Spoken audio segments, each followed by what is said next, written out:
A very good evening, everyone. It is such a pleasure to see so many of you here this evening.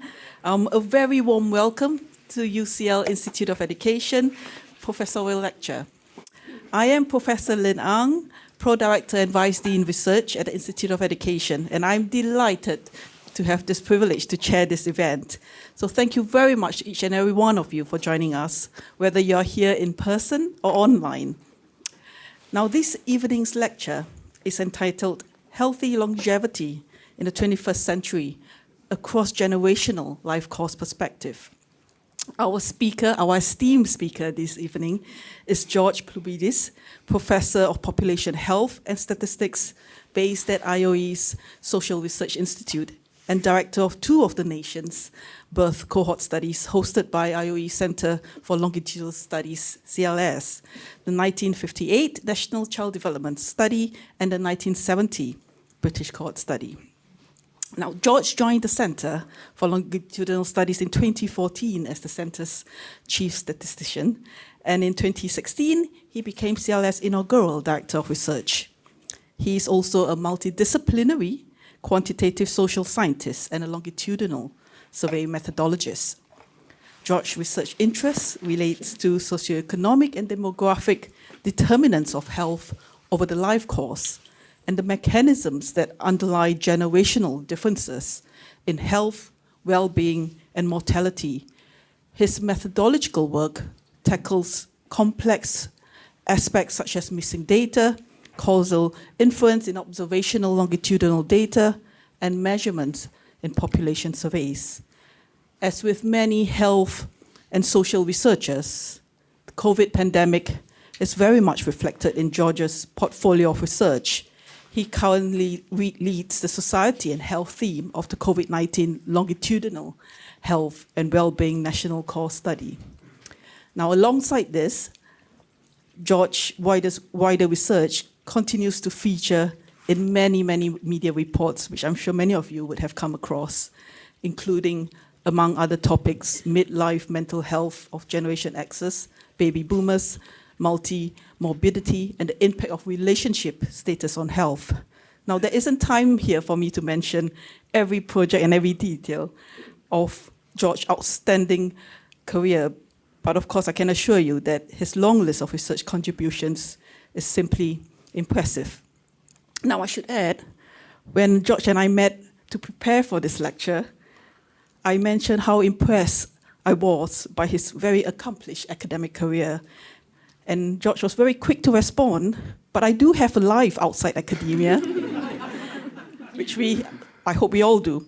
And I was so pleased to learn that out of all the very high-flying and glamorous careers that George could have chosen, a career in politics, as a rock star in a music band, or an international basketball player, so I've heard, he chose to pursue his passion in research in the academic world.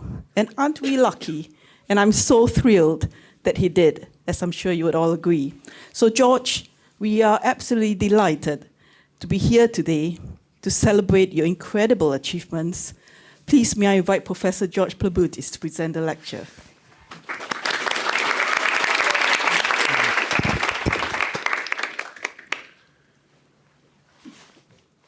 Hi all. Wow.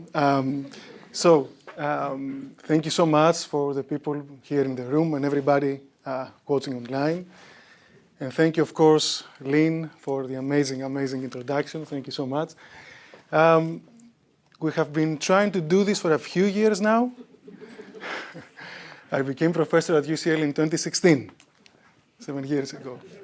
And, we thought, okay, let's do this in 2018. Great, 2 years on, I would have stuff to talk about, right? But in 2018, my daughter, Lily, was born. Lily is with us tonight, and she's 5. And I thought, no, I want to be involved from day one or before. Not a good idea to do it. And then we thought, June 2020. June 2020, right? It's a fantastic date. Let's do this. Well, it was a bit challenging for all of us, right? But here we are tonight, May 2023, and you may say, George, it was about time. and you would be right, because actually this is very fitting. One of the themes of today's lecture is time. Well, to be more precise, is time travel. Now, if you're thinking, oh my God, George is having a full-on academic midlife crisis, changing direction to theoretical physics, no. Well, not yet, no. Today, it's not about philosophy, it's about science, it's about data, it's about empirical evidence. It's about how a simple idea of following people, large samples of people over time, can provide us with important insights on the human condition. The second theme is generations, and how the scientific study of generational change can give us important information and knowledge on how long-term trends influence people's lives. The third theme is teams. Science in the 21st century is team science. It's not about individuals, it's about teams. And all the work, everything I will be presenting today is a product of the hard work of great multidisciplinary teams I'm very proud to be a member of. So teams. All right, so these are the three themes. Speaking about time, probably my most favorite social statistic or statistic of all time, life expectancy at birth. In the UK, in the 20th century, and a little bit on the 21st, we all know this, right? I think great success, unprecedented increase, fantastic. The social forces, public health, improved living standards, towards the end of the century, perhaps medical technology as well, great success. There were some bumps along the way, what is known now as the previous pandemic, the Second World War, but the forces that shaped this success, this increase in life expectancy, were stronger. And according at least to the Office for National Statistics projections, they will be stronger than the current pandemic as well. This is what we expect. So, looking at the increase of life expectancy from a generational change point of view, what I think is visible from this figure is that more recently born generations are expected to live longer, and they will live longer. Now, this combined, of course, with the well-known decline in fertility and the postponement of age at first birth, collectively known as the second demographic transition, led to, well, population aging, one of the most dominant trends for the 21st century. Now, so yes, we will be living longer. Great, which is fantastic, great success. The question is, how do these added years look like? Are they years of health, well-being, mobility, functioning, and so on? And I think this is an important question. It's an important question not just to us as individuals, but has, of course, broader and more important implications.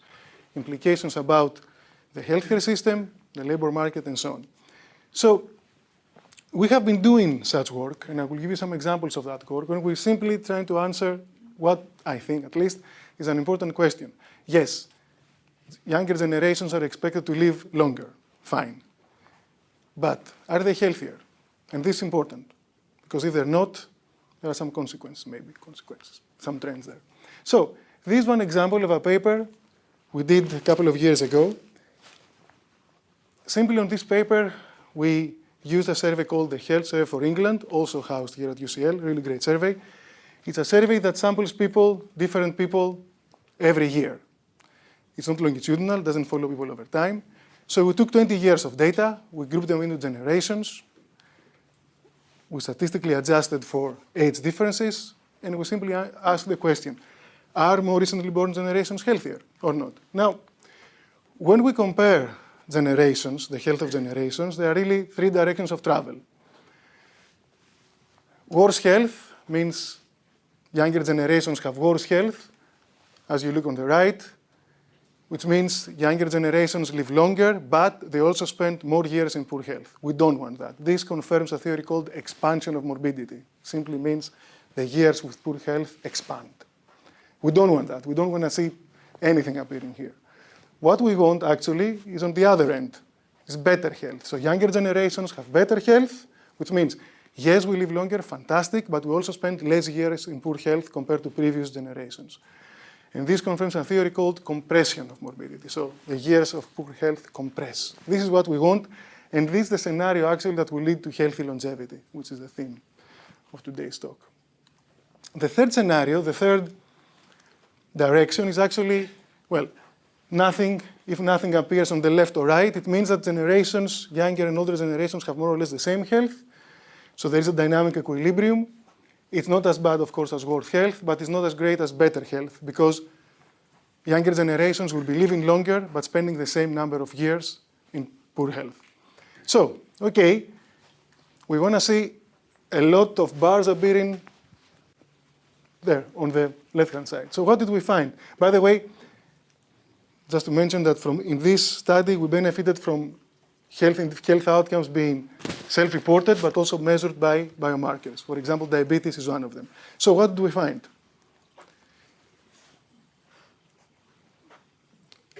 Not great news. For most outcomes, younger generations appear less healthy. Okay. Now, you may be thinking, all right, they appear less healthy, but what does it really mean in terms of years, right? So we're able to quantify this for all these outcomes, and I will give you the example of diabetes. So here what you see is life expectancy at age 25, so the number of years people are expected to live after they reach 25, for 3 different periods, 1993, 2003, and 2013. And life expectancy is increasing, fine. But the dark blue segment of the bar, which is the years spent with diabetes, is increasing. And it's increasing faster than the light blue segment part of the bar, which is the years lived without diabetes. And there is a similar example with all the outcomes you saw on the right side of the screen, which means younger generations have worse health. So not a very positive story. The media sometimes like negative stories sometimes, so that was picked up, fine. Now, of course, no matter how much we really love our papers, right, and we think they're great, and don't get me wrong, I'm really proud of that paper, I think it's really great, but it's a single paper. And if the generational health drift, because this is what we're observing, is an important trend. So and also in this paper, we only looked at a specific period, 20 years, and we only looked at a specific age range, the working age population. So we thought, okay, let's do a systematic review, synthesize all studies that have answered the same question in post-war UK. We found 54 such studies that have been, with different methods and different assumptions, have been answering the same question. Okay, so what did we find? Same system, worse health, not good, younger generations, worse health, left, better health, yay, this is what we want. Nothing in the middle, dynamic equilibrium, not bad, but not great either. First, results by age 16 to 64, and we present these results, I present these results by men and women as well. So, what did we find in this age group? Not good, again. Younger generations, in all these conditions, worse health. Similarly, with 2 exceptions, cognitive impairment and Alzheimer's and dementias, same pattern on those 65 plus. Okay, so based on this evidence and other work we have done, we believe that there is a generational health drift. Younger generations, despite expected and will be living longer, are less healthy. Now, it's interesting that this happened while some improvements were happening in parallel. For example, smoking. We know that the smoking pandemic has been saturating. We smoke less. Younger generations smoke less. It's interesting because, of course, we know that smoking is one of the leading causes of health and mortality. Another interesting finding, I think this generational health drift is not some form of UK exceptionalism. We found similar findings in Sweden. Recently, there are similar findings in the US and some European countries as well. So it's not just the UK. So we do have a generational health drift. Now, there are some questions there, I think. Why? Why did it happen? How? And I think most importantly, what can we do to reverse it? What can we do to reverse the generational health drift? this is where I think the life course approach, and more importantly, life course data, especially a cross-generational life course approach with data from various generations over the life course, can help us to answer some questions that actually no other design, no other data can answer. And of course, we're very lucky in the UK because we happen to have such data. The first, and I think the first question to begin, and the most important question to me at least, is, okay, there is a generational health drift, but at which life stage does it begin? Is it confined in late life? Is it early? Is it midlife? And actually, for which generations and for which outcomes? Is it the same or different? So this is one, I think, important question, set of questions at least, to describe and understand the phenomenon that can help us to look for something else. But of course, we want to describe the world, we want to understand the world, but we also want to change the world. So we want to look for causal effects. We want to look for things that can change, that can reverse the generational health drift. Having data across life means we have data, we have information on people's lives before the onset of illness, which means we can identify factors that have, under assumptions, a causal effect on the onset of illness across generations, and we can identify whether actually these factors are the same or different across different generations. Independent of illness, having data across life from various generations allows us to identify factors over the life course that are related with important outcomes in later life linked to healthy longevity. For example, such as physical functioning, cognitive functioning, social participation, and overall quality of life and well-being. Now, the cross-generational life course perspective is very powerful, but I think we need to combine it with a classic idea from epidemiology to fully grasp what the generational health drift means for people's lives. So, in very simple terms, this idea, of course, is the idea from Jeffrey Rose about sick individuals and sick populations. This is simply the distribution of risk. This is simply the age of onset of illness. If you're an epidemiologist or into those things, this is the incidence, the distribution of incidence on people's lives. What we really want to do is this. We want to push this distribution towards later life. This will reverse the generational health drift. This is what we want to do. We want to push that distribution. Actually, we want to do this. We want to not only push the distribution towards later life, we want to compress that distribution of risk. So less people suffer from chronic illness and so on. Problem is, because of the generational health drift, what has been happening is the other way around. That distribution has been trickling down on earlier life stages, while the life course is expanding because life expectancy is increasing. So you have two things moving in different directions, the distribution of the onset going that way, earlier in life expectancy increasing, the years of poor health increase. This is what this means for people's lives. Now, of course, as I mentioned, and many people in the room may know that in the UK, we're very lucky. We have the series of the national birth cohorts and other cohort studies with data from early on and across life, so we can actually empirically answer those questions. Now, and one additional question I think related to this that we can answer is about the antecedents, the things that drive the generational health drift, but also its consequences. Now, speaking of consequences, you may be thinking, okay, George, it's a nice trend, maybe, but is it kind of only a statistical thing, right? Does it mean anything for people's lives? What difference does it make? Well, I think it started having some impacts, but before I give you an example, I'm going to make a prediction, right? Hopefully, we're recording this, so hopefully my future self is not watching this in 10 years and saying, oh my God, George, did you really have to make a prediction? But what's the fun? What's the fun? I mean, doing a professorial lecture and not doing a prediction, come on. So, future George, it's fine, don't worry. All right, so the prediction. Now, this is the slide, the similar slide from before, the ONS, Office for National Statistics projection for life expectancy. Up until 2020, this is what we observe, and then this is the projection. The dotted line captures what has been observed before the pandemic, for 10 years before the pandemic. where life expectancy stopped increasing or stagnated. Now, there has been a lot of debate on this, with austerity, harsh austerity that was implemented being one of the contributing factors. And I agree, I think it is. However, I find it difficult to decouple the generational health drift, which includes, of course, the obesity epidemic, from this. More to the point, here comes a prediction. The projection of life expectancy increasing includes a slowdown, perhaps visible on this figure.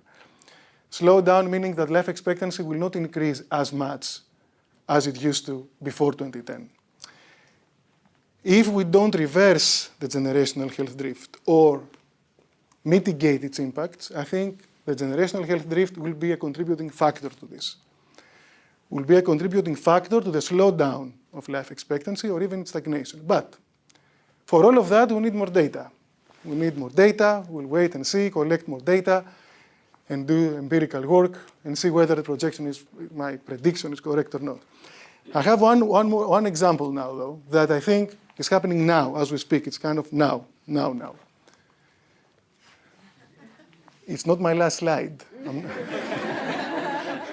It's not my last slide. I'm not quitting, guys.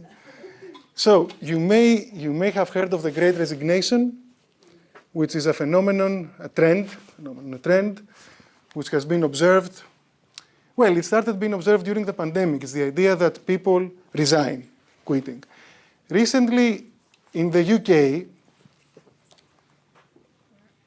this has been the focus mostly on Generation X or baby boomers. And baby boomers, they have started retiring or about to retire and so on. There are some very important questions there. First of all, okay, did this trend start during the pandemic? Is the pandemic thing? Another important question is, okay, what drives this? What are the drivers of this important trend? Luckily, we do have some great data from a birth cohort called the National Child Development Study, which I happen to lead, okay, conflict of interest there, but it's great data. And these baby boomers will be retiring soon, and we have data from across their lives, so we can answer all these questions. And this is work analysis that has been happening very recently, but I thought I would present this because I find it really a very good example of a consequence of the generational health drift. So, let's do this. This is the percentage of this cohort at age 55 in 2013, 76.6% that were employed. That's 2013. That's before the pandemic, before Brexit, you name it, different world, 2013. Age 55. Okay.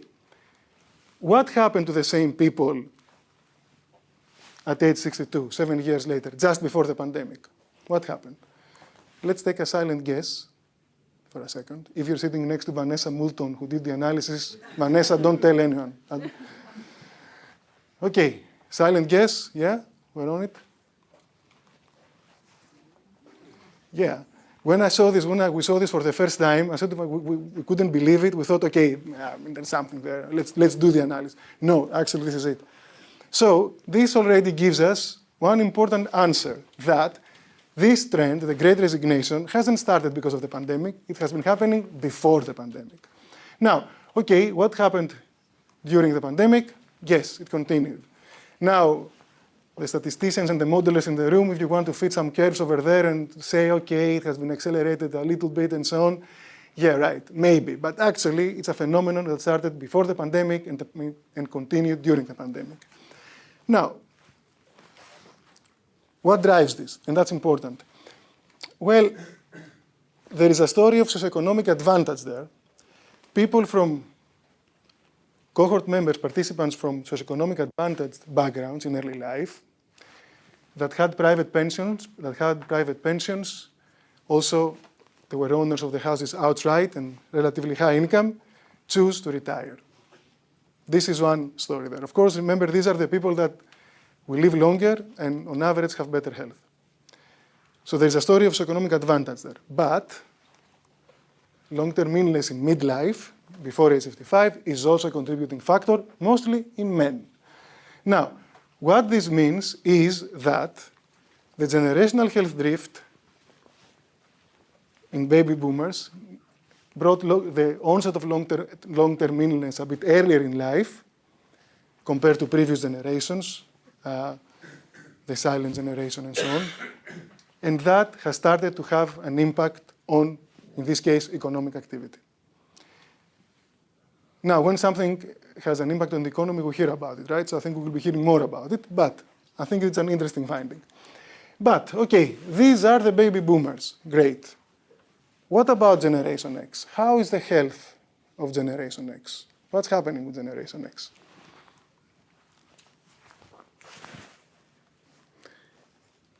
This collection of press and so on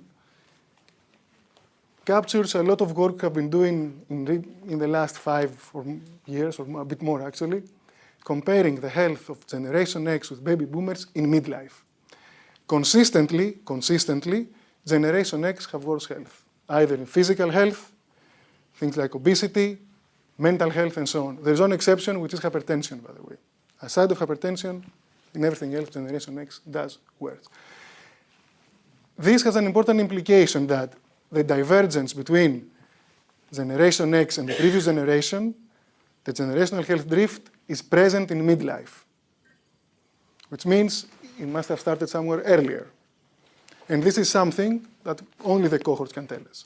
Now, you may be thinking, okay, Generation X have worse health, fine, but what does it mean? What kind of numbers are we talking about? How important it is?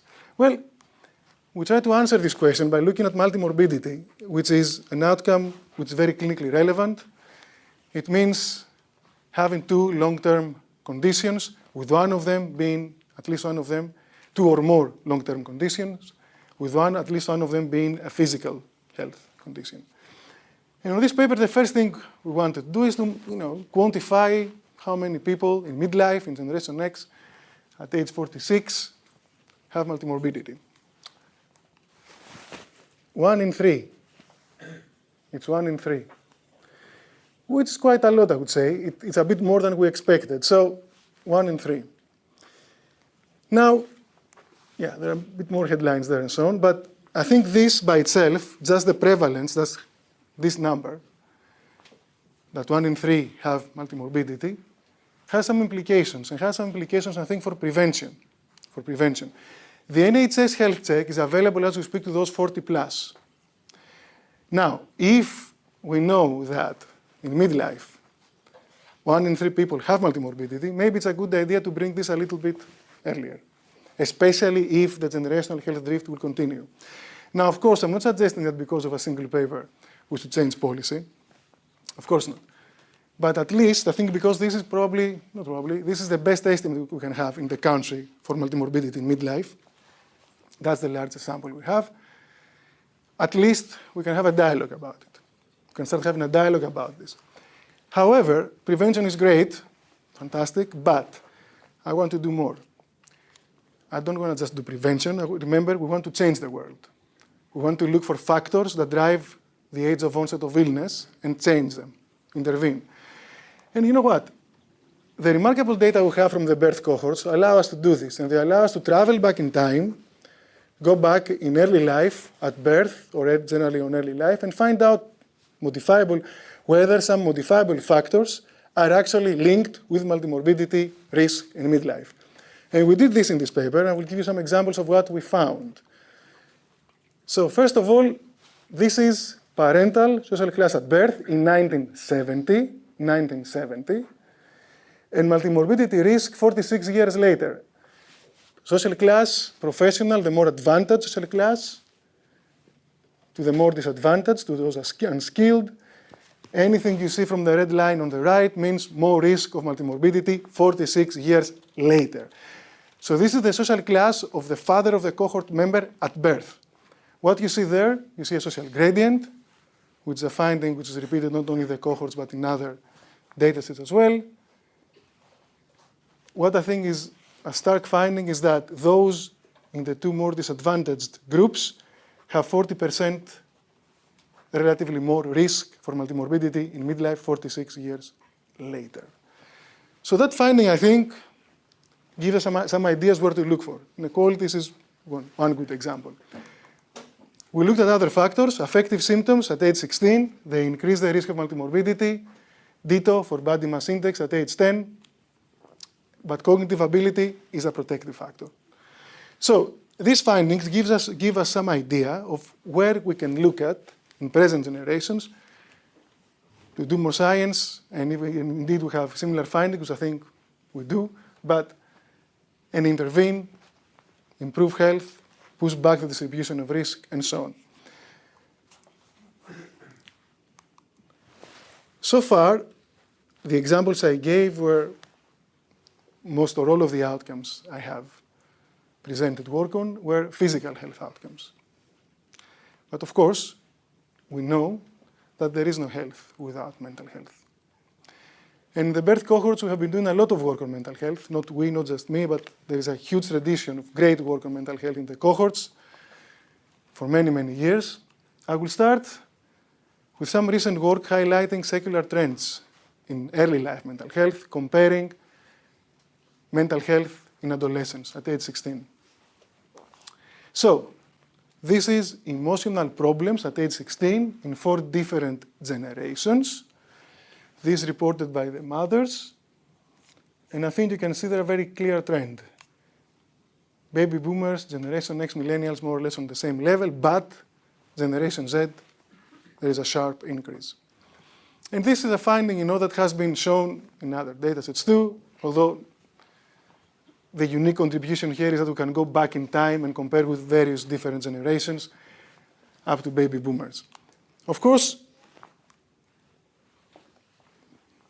this secular trend, this spike, this increase of emotional symptoms at age 16 in adolescents on Generation Z, on Gen Z, combined with, well, what is relative underinvestment at best on NHS can lead to this, which of course is part of the well-known mental health crisis.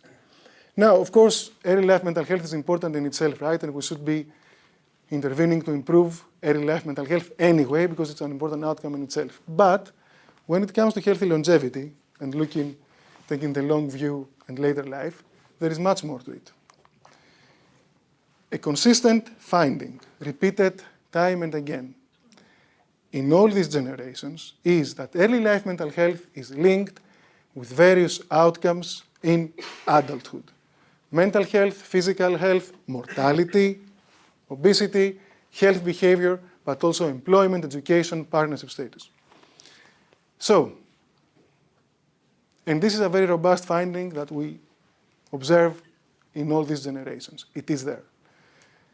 There's so many papers on this, I couldn't make a summary slide. I did my best, but it was impossible, so summary there. But, however, there is more to it. There is more to it, because we know early life mental health, first of all, is socially patterned. It's on the causal pathway that links early life's economic disadvantage with many of those outcomes. It is also on the causal pathway that links adverse childhood experiences with many of those outcomes. Which means if we intervene on and improve early life mental health, which we should do, of course, we will also be mitigating the impact of various forms of early life disadvantage. There is one more piece of this puzzle that I think makes the case very, very strong.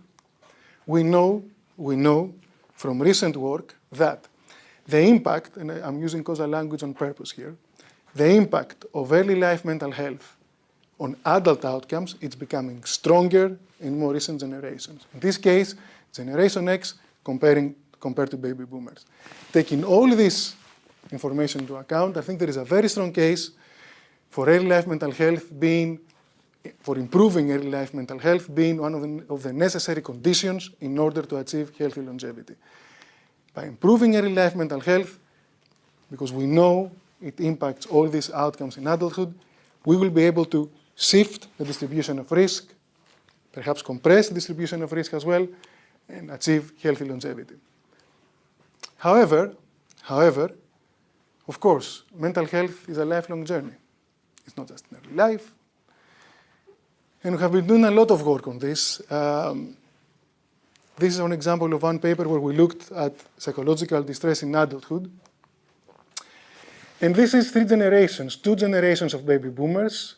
The red line born in 1946, green line born in 1958, and Generation X, the blue line. One thing you may notice there is that Generation X has more psychological distress.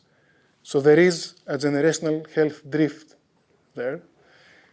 Interestingly, when we were comparing just now the early life mental health of Generation X with baby boomers, we couldn't observe a difference.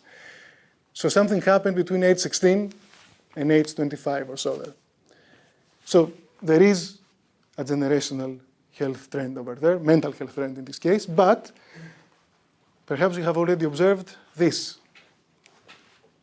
Midlife being a period of peak distress. Here it's called midlife crisis. I wouldn't know. Yeah. So there is, and of course, that thinking of the generational health drift and midlife being a peak distress, in this case, heightened distress period, maybe there's also a good case of thinking about midlife mental health as one of the areas we should intervene. I must say, though, there is much less work on midlife mental health, on its consequences. Yes, we can theorize and hypothesize that it will have an impact. There are plausible mechanisms of action and so on, but there is less work. But it's quite possible. Now, of course, the pandemic happened, or is happening still. And, you know, every time Lily asks me, Daddy, what did you do during the pandemic? I very proudly respond, data collection, Lily. Well, I'm very proud of this data collection. But so in this case, what we did, and by the way, this was the first time ever where data were collected from all the UK's national birth cohorts. And that makes me very happy, I must say. Very, very happy. So what is important about this COVID-19, because there were many COVID-19 surveys, right? But what is very important about these surveys is that, first of all, in all these different cohorts, all these different generations, we have all this previous information on people's lives. And that is of vital importance for substantive work, but also when you think about methods and sample selection and so on. What is very important is we have this prior information. We embedded those surveys into these long-standing studies. Now, how is this linked with healthy longevity? Well, this is a recent paper.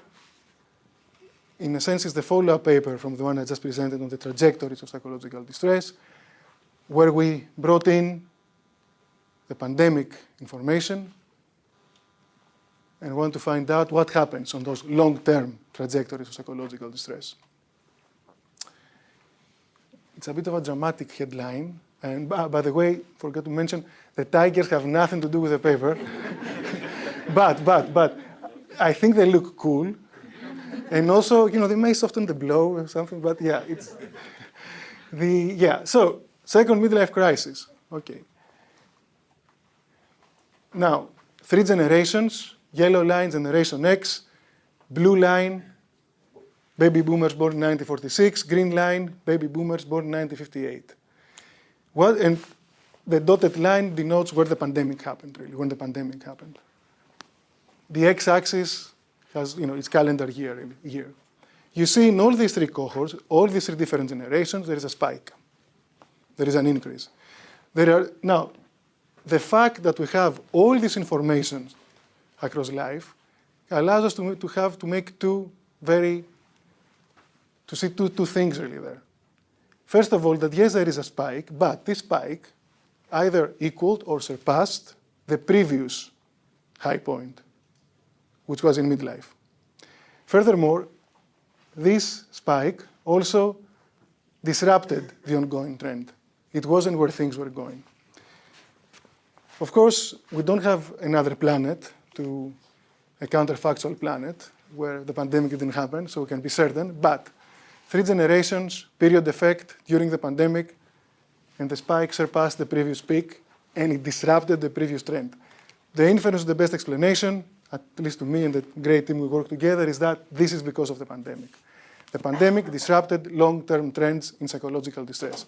And of course, that may have implications for future healthy longevity. If you're wondering what happened to millennials or Generation Z, their mental health, and whether indeed the pandemic did accelerate generational differences, because really today what I'm talking about is generational differences, really. We did this work, and we capitalized on the pre-pandemic information. And what we simply said is, fine, we have all this pre-pandemic information. If we statistically control for all these observed differences in mental health, physical health, socioeconomic position, demographics, you name it, are any differences during the pandemic between generations remain? Do any differences remain? So, this is depressive symptomatology adjusted for pre-pandemic generational differences. So we try to take away all the pre-pandemic differences, and this is what remains. These are 3 time points in the first year of the pandemic where we did our surveys. 5 generations, you see Generation Z, the highest depression score, baby boomers doing best, lowest depression score, Generation X somewhere in the middle, millennials close to Gen Z. Now, this is what is left after we have controlled for any pre-pandemic difference we can observe, which led us to conclude that indeed the pandemic did accelerate pre-pandemic existing differences, in this case in depression, generational differences in depression, and we have similar results for anxiety. Okay. So, up until now I have given various examples on various outcomes and the generational health drift, some consequences, maybe some things that we can do to reverse it. Of course, much more work is needed. It's a very important trend. All the outcomes I have presented, mental health, physical health, obesity, all of those, of course, are very socially patterned. So I would like to focus a little bit on health inequalities, because I think meaningfully reducing, well, we want to eliminate health inequalities, right? There is a moral case there, obviously. But meaningfully reducing health inequalities is, I believe, a necessary condition for us to achieve healthy longevity. Is a necessary condition for us to push that distribution towards later in life and so on. Now, of course, health inequalities are observed in later life. They're observed in later life. When we observe inequalities in later life as we speak, we're talking about baby boomers, and we're talking about the silent generation and so on, predominantly. Of course, health inequalities in later life do not appear magically. It's a lifelong process.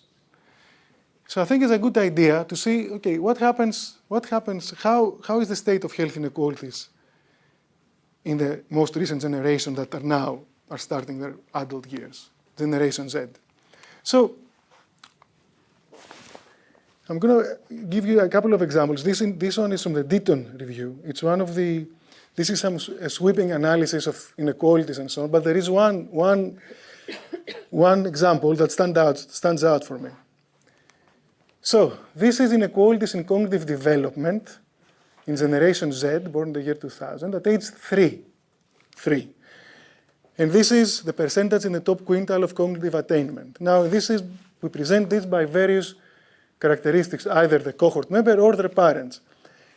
What I think is very visible there, and quite shocking maybe, is that we have a history of divergent destinies, especially if you see this by maternal education or income, divergent destinies. And this is at age 3. Obviously, or not obviously, but it doesn't stop there.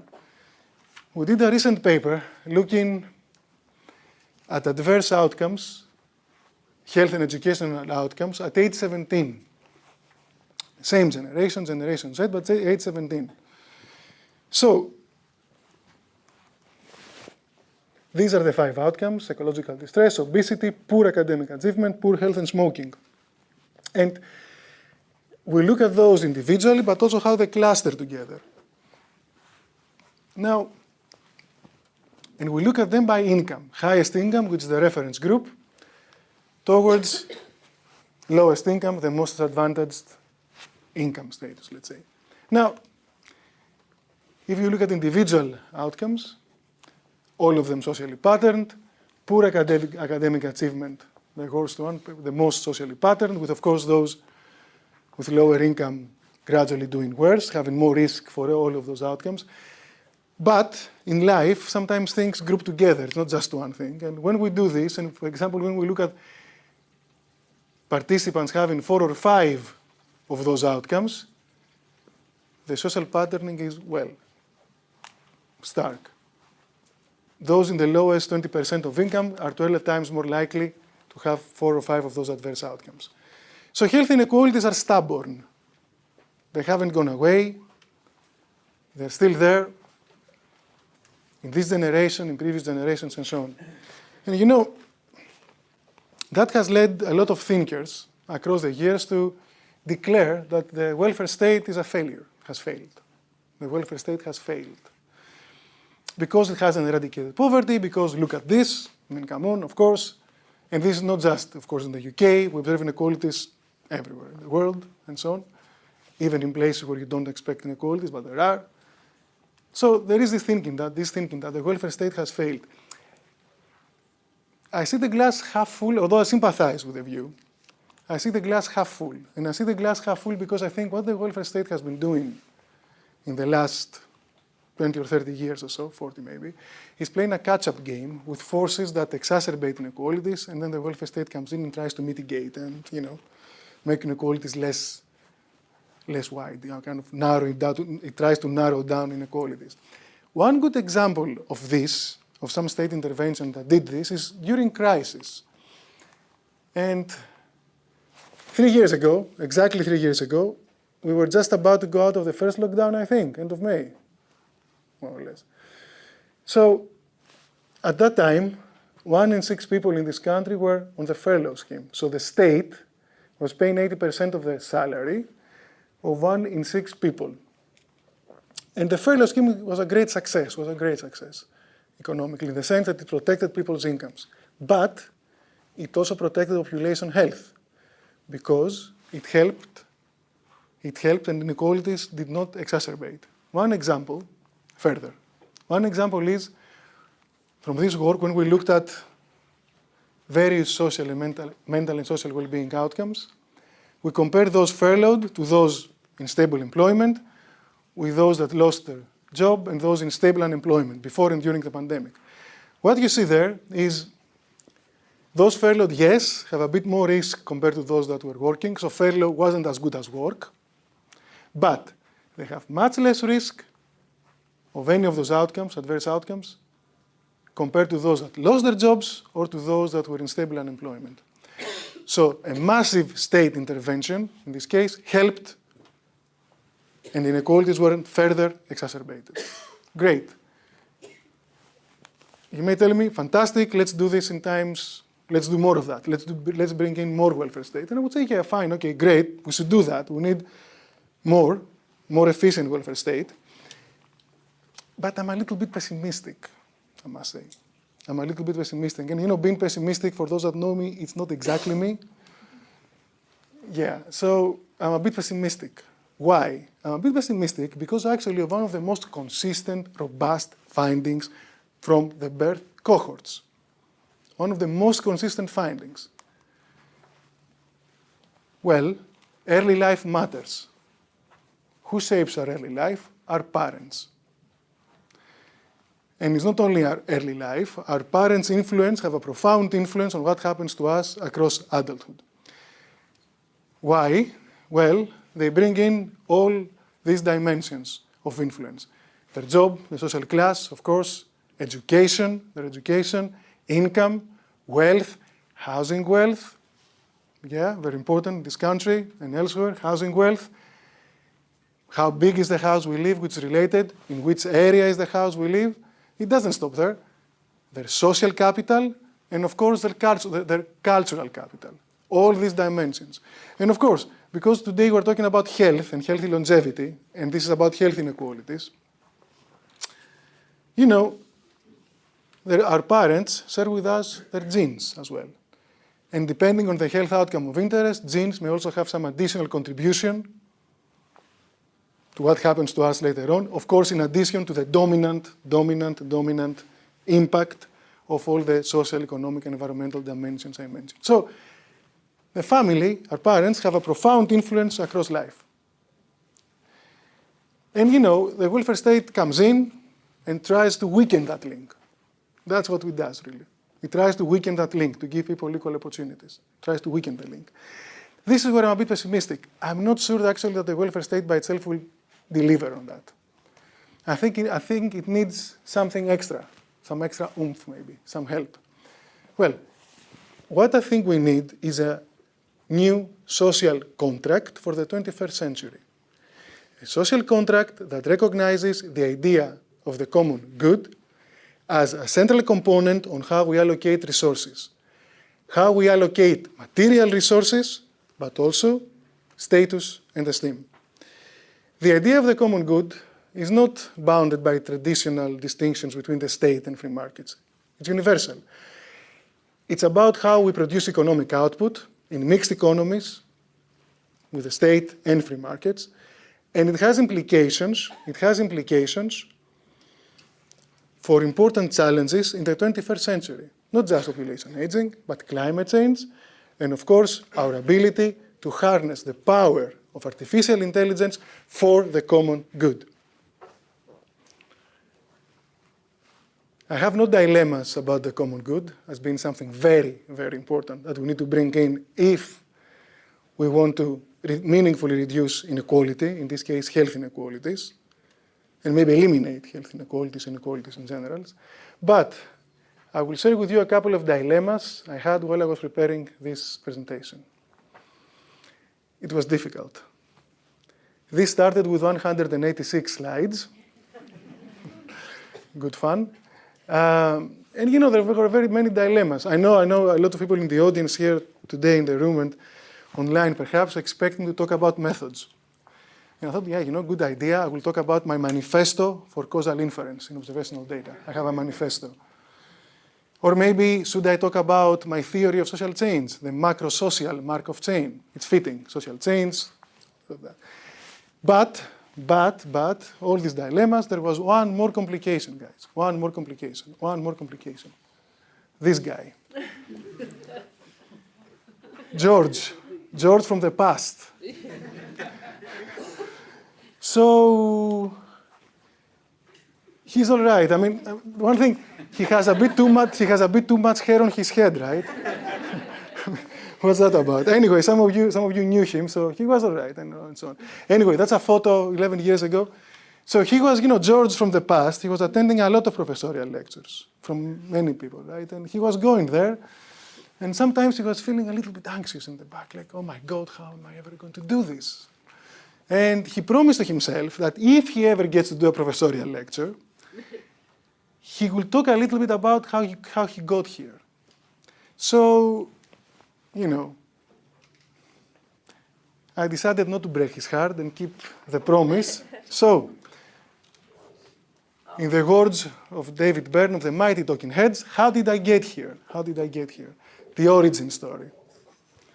So how did I get here? So, I was born in Athens, Greece, in 1975. Now, I think it's a good idea to think about, it's linked, I think, really well with what I presented today. It's to think a little bit about the historical context and the macro level, what was happening when I was born. This is GDP per capita, average income, in Greece and the UK, for comparison purposes, by the different generation. The dotted line there is when I was born in 1975. Now, the point I'm trying to make there is that Generation X was actually a bit lucky compared to other generations.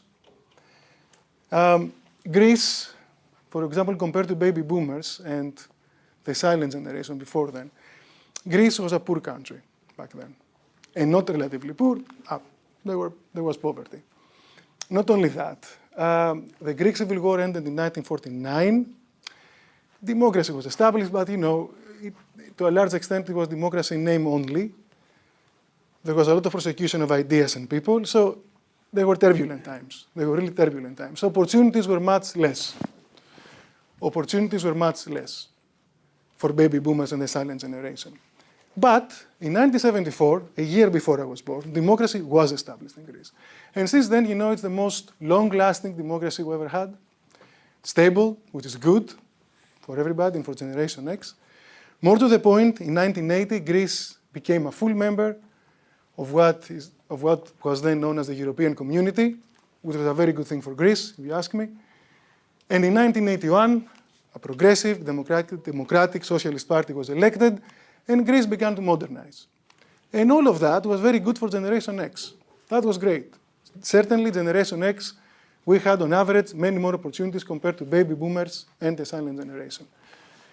Fast forward 40 years later, Eurozone debt crisis, right? Of course, the economy in Greece had many structural problems. It's partly of our making, yes. But at the same time, the way the European Union handled this is not one of its proudest moments. And I'm saying this as a fan, okay? Sometimes the harshest criticism comes from fans, actually. What this means, you see this decline. You see this decline on average incomes, of course, unemployment, high unemployment, and so on. This means that millennials and Generation Z had much less opportunity. So, Generation X, no, less opportunity, not as bad as baby boomers. Greece is very different, but certainly less opportunities on average compared to Generation X. So, from a macro-social perspective, Generation X, which I'm part of, we won the macro-social lottery. Great.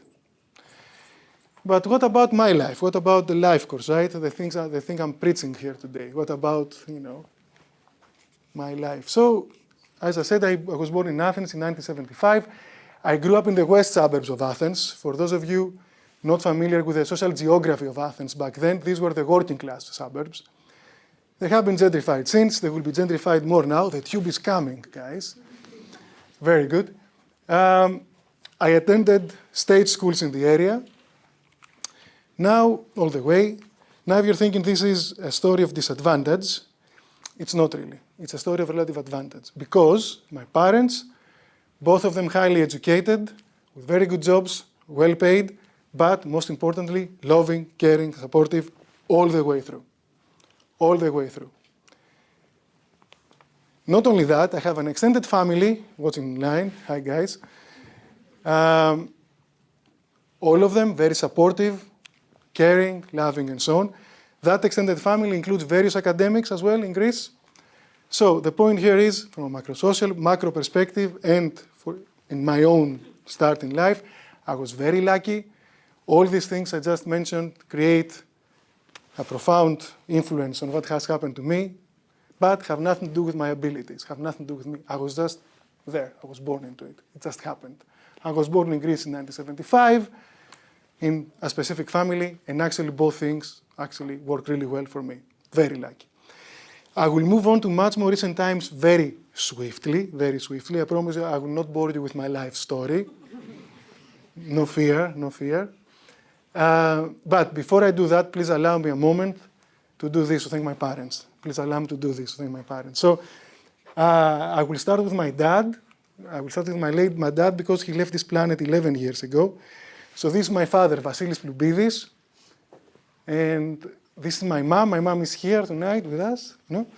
And this is my mom, Despina Tuda. And you know, guys, I mean, obviously, I wouldn't be here on the planet without them, but I wouldn't be here standing in front of you without them. They have been supporting, loving, and caring all the way, all the way, all the way. Even until today, actually. So, ευχαριστώ μαμά και ευχαριστώ μπαμπά. Thank you, Dad, wherever you are. All right, okay. Swiftly moving to more recent times. Yes, that's me, by the way. If you want. Yeah. I was wearing hats from early on. Very cool. Very cool. It's not the hairless, guys. It's not the hairless. So, let's move on to more recent times. 2004. I came from Greece. I had a thirst for knowledge. And I became an associate at Darwin College at Cambridge, in the Department of Psychiatry, where I met Tim Crowdes. Tim Crowdes, whatever I spoke today about mental health, latent variables, what Tim calls psychometric epidemiology, I know Tim is watching online, his old Tim, but most importantly, his kindness and his support. I wouldn't be here without him. Thank you, Tim, and thank you for your patience as well. Thank you. 2007, London School of Hygiene and Tropical Medicine, this school. I met Emily Grandi. Emily is with us tonight. So, here tonight. Come on, guys, I mean, today it was all demography, right? I mean, obviously. So, Emily introduced me to demography. And I have learned so much from Emily, from her knowledge and wisdom. But, guys, it was the most important thing was Emily's kindness and support all through the years. I would never have been able to be here in front of you without Emily. Thank you, Emily. Thank you so, so much. Before I move on, I would like to acknowledge my colleagues at what was then called the Center for Population Studies, the mighty Center for Population Studies, now the Population Studies Group. Yeah? I spent 7 fantastic years there, and I have benefited, and thank you so much, guys. It has been a blast, really. My luck didn't stop there. During the first year at this school, I met Bianca De Stavola. Bianca is watching online. Bianca is on holiday, guys, in Crete. You should visit. Crete is a good place. I think the best part is the West, but it's a very good place. Ciao, Bianca. Well, come on. I mean, everything I know about life course methods, advanced methods in epidemiology, it's all Bianca, obviously. Bianca helped me quite a lot to formalize my thinking in statistics. Every time I say this to Bianca, she says it doesn't so, George, but you know. But most importantly was Bianca's kindness, support, all the way, and obviously I wouldn't be here without Bianca. So thank you, Bianca. Enjoy Crete. And then, 7 years later, the Center for Longitudinal Studies, home, my academic home, for 9 years. And this is a lovely photo, I think. You know, the sun is shining, because, you know, the sun always shines on CLS, I must say. You might say, come on, George, CLS is just next door in London, right? The sun always shines. I think it's a fitting metaphor, because CLS is a very supportive, positive environment, an environment where micro-kindness dominates the day. And that's very important.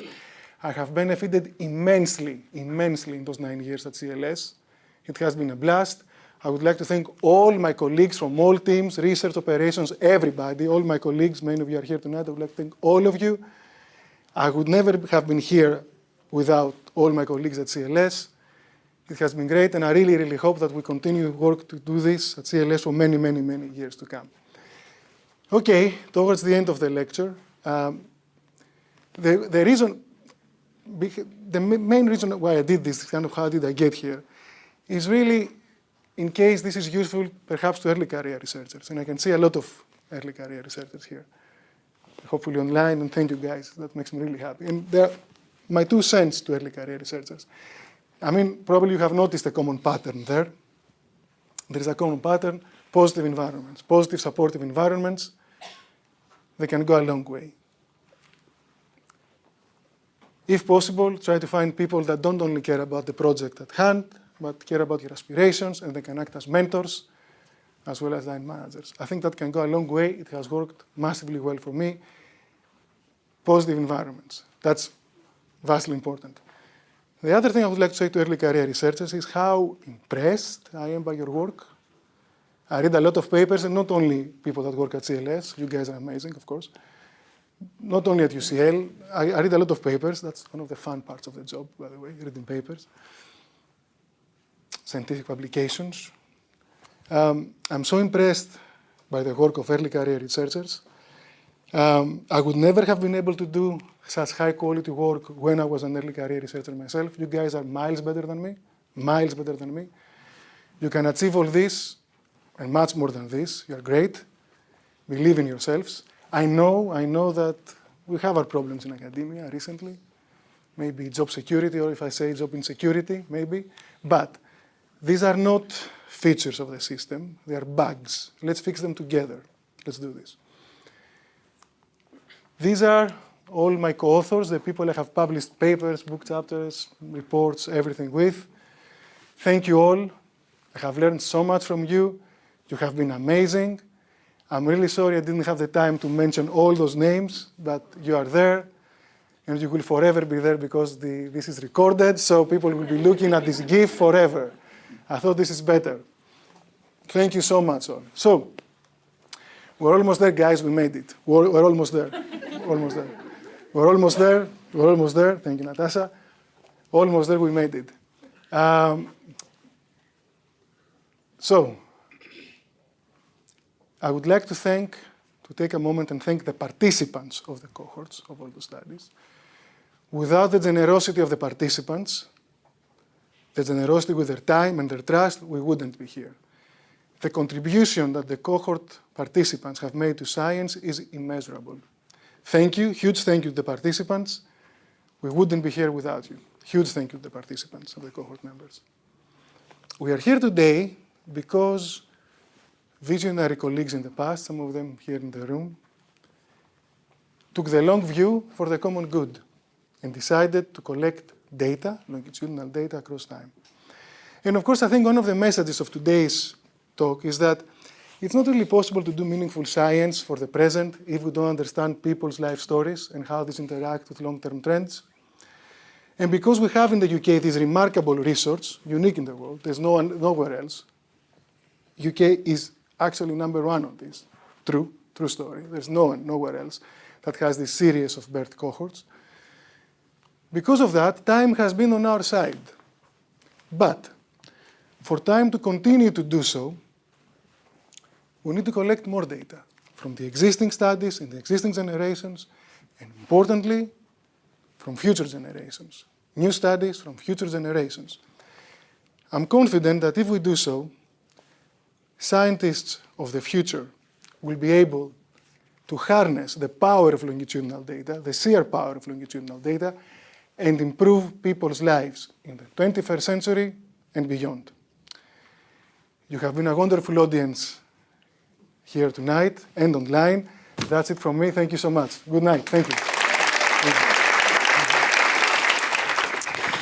Well, George, thank you so much, and I'm sure we all agree for that really, truly fascinating, thought-provoking, and also that very touching and special presentation, and lecture. I'm going to move us swiftly on to say it is customary for our professorial lectures to have a brief response, and it's my pleasure and privilege to introduce one of our IOE colleagues, Alyssa Goodman, Professor of Economics and Director of the Center for Longitudinal Studies. And as Director, Alyssa leads the nation's longitudinal cohort studies, and they are just regarded as the jewel of the crown of the UK social science. So I'm really pleased, Alyssa, to invite you to give the response. Thank you, Lynn. Thank you very much, George, for your absolutely fantastic talk and for asking me to be your respondent. It's a huge honour. So as George mentioned at the start of his talk, this lecture was a very long time in the coming, and I rediscovered that as I went through my email correspondence about the talk. As George said, just a few major events got in the way of his lecture happening at the time when it was originally planned. Not least of which, and of course very specially so, the birth of a beautiful Lily. And Lily, I hope you enjoyed Daddy's talk, and cousin Constantine as well. Spoiler alert, there's lots and lots of photos in this presentation. So this is just the first. But so for my response, I'm going to start just by saying a few words about George's talk itself. And I'll also go into a bit more depth than George was able to about some of the other major areas of his work that he didn't cover today. And so these two are a little bit serious, but I will keep them brief. And then there's a bit that I'm sure everyone, including George, is most looking forward to, where I'll finish by saying a few words about George himself. So first of all, about George's talk. So for me, this was an absolute tour de force of George's work. And of all the people that I know, he manages to combine three elements in his research in a really unique way. So the first, as you will have heard, he's a very big thinker about some of the major issues facing us in our society and in population health. Second, he combines this with an incredibly deep and rigorous application of applied statistical methods to address those issues and questions. And thirdly, and importantly, there's a massive ethical component to his work.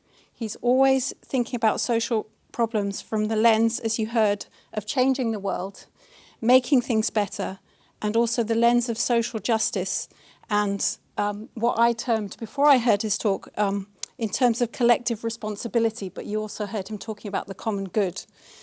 And so, George, just jumping to the end of my talk briefly, I think these three things, being a very big thinker, really exceptionally technically minded, and the importance that you place on collective responsibility and your deep moral values, they also characterize you personally, as well as in how you do your research in a really important way. So, given the breadth and the depth of his talk, I think it's amazing that it's also the case that what you heard and you saw today from George just really captures a fraction of what George does and has been doing over the last several years at CLS. So I wanted to point out some other major areas of his work, not least his roles as the chief statistician for CLS and as our research director. And amazingly, I found this graphic last night on Twitter, George, which was stating your role. So I was thinking, how am I going to talk through this bit with no slide? But anyway, I found the perfect slide for it. So these are both roles he has fairly recently stepped down from, having to move on to greater things, of course, having developed and nurtured them both over several years.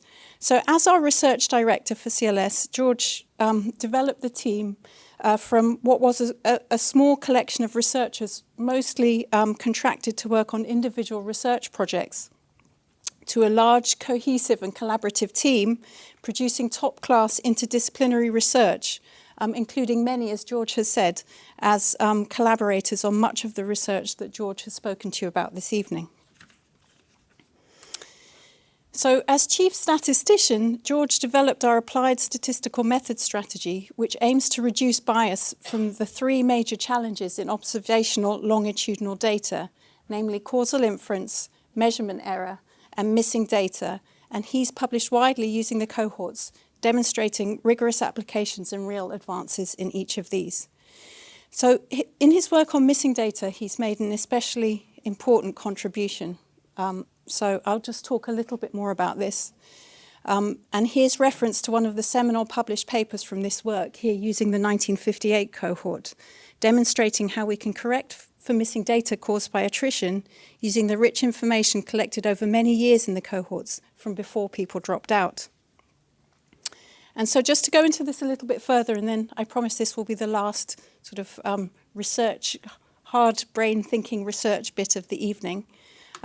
Here you can see that despite differential attrition by age 55 in NCDS, that's the 1958 cohort, both according to social class at birth, which is shown on the left-hand panel, and cognitive ability at age 7, which is shown on the right, such that there are disproportionately more high social class from birth participants in the age 55 survey compared to in the complete birth sample, and likewise more cognitively able at age 7 participants in the age 55 survey than there were at birth.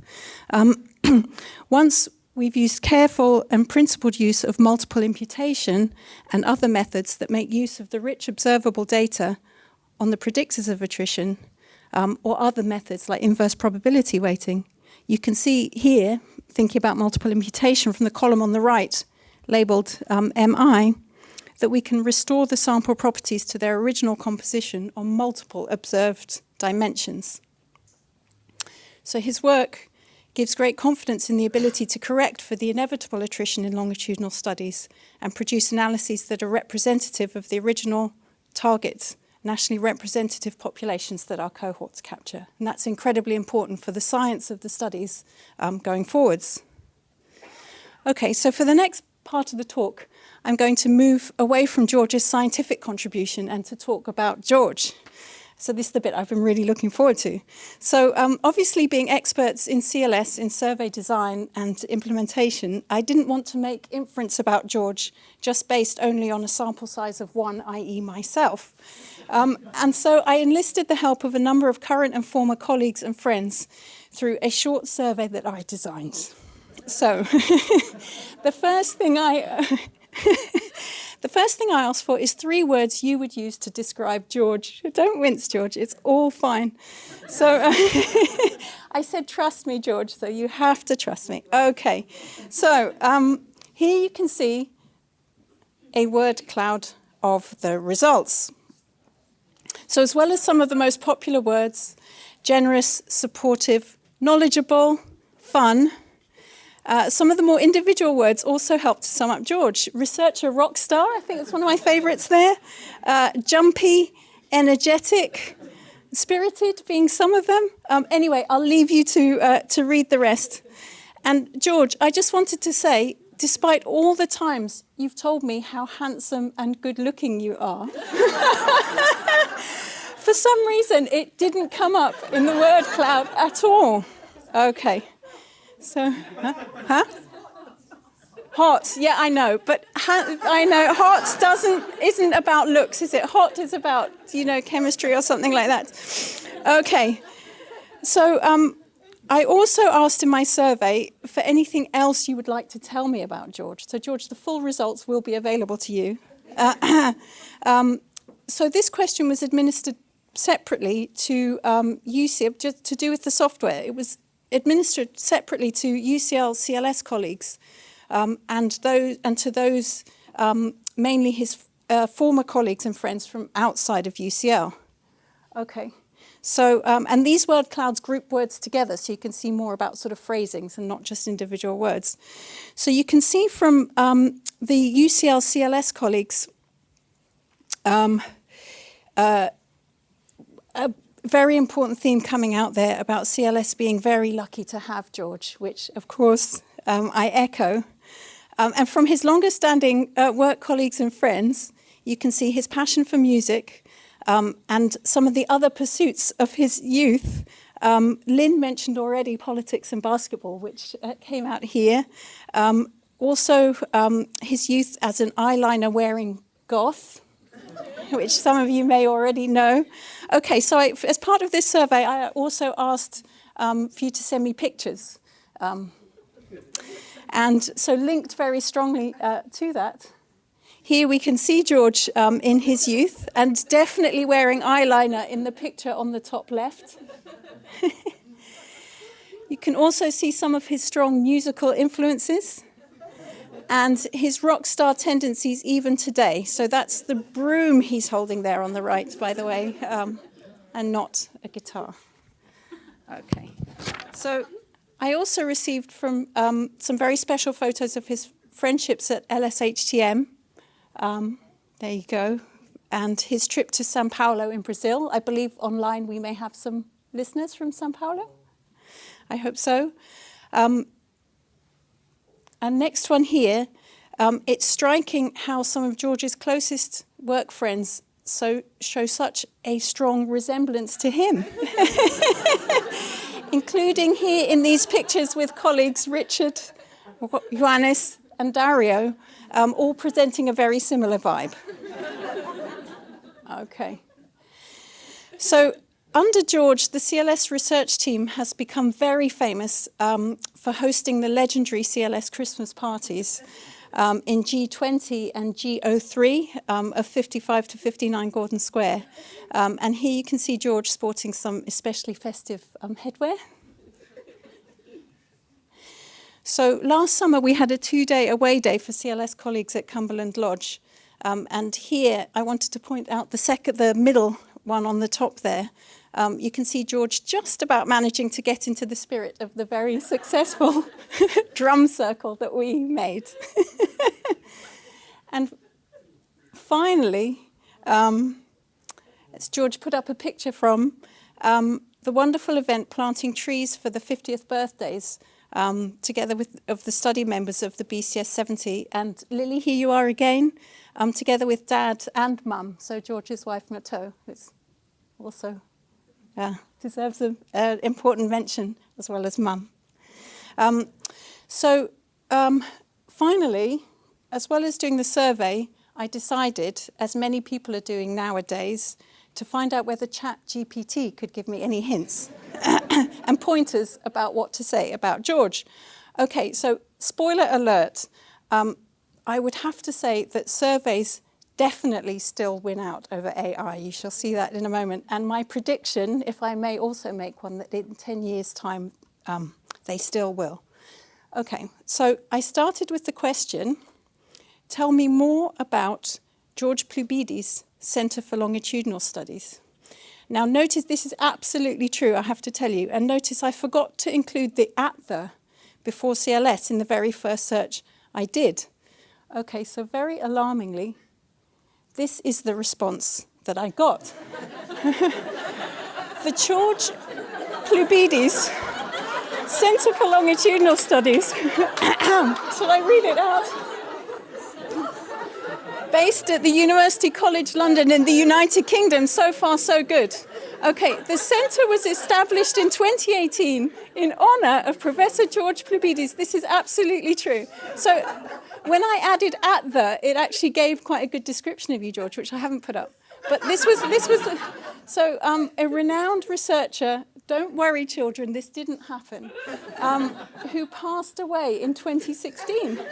The centre aims to build on Professor Ploubidis' legacy by conducting high-quality research that has a real-world impact on people's lives. So, okay, so clearly I was extremely alarmed about this news. And I racked my brains on where on earth could ChatGPT have come up with this shocking news. So the only thing I could come up with was that researching chronic health issues in middle age seems to have taken its toll on George. As you can see from this clip from primetime BBC TV, where he's talking about his research on multimorbidity in middle age. Okay.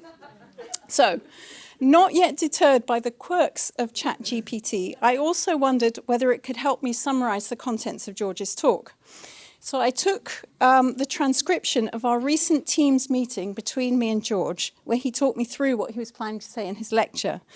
And I told ChatGPT to summarize the transcript from that Teams meeting. Okay, so what it told me about the contents of his talk itself wasn't very useful. Like George's talk was much more illuminating. But there was one thing which it did get right, and which everybody who works with George knows, which is his very ample musical references that he uses across life. So this was the actual sort of quote from the summary that it gave me. And I just wanted to say, because I had a sneak peek at George's slides before all of you saw them, that I did spot the musical reference to what is my favourite album when I was growing up in a child, and that's my Stop Making Sense poster that I had on my room. So I just wanted to end talking of musical references with my very own musical reference for you, George. And it's one that, amazingly, I'm pretty sure you will not have heard of. It partly relates to the joke I made earlier about how many times George has told me about how good-looking he is. It's from the brilliant recent Puss in Boots movie. I don't know how many of you in the audience have seen it, but in the opening song, Puss, in striking resemblance to George here, with his gung-ho attitude to work and life in general, and also the second verse lyrics here, his deep belief in social justice. So not only that, of course, we have in the background Myrto, as George's wife, played very aptly in the Puss in Boots movie by the beautiful Selma Hayek. Mm-hmm. And we have Lily protectively tucked under George's arm. So there. So thank you again, George, for your brilliant talk and for being such a fantastic colleague, research leader and friend. And so all that it leaves me now to do is to channel George here in party mode. I'm sorry that the people online can't join, but I believe the party nibbles and drinks are due to begin. So thank you very much.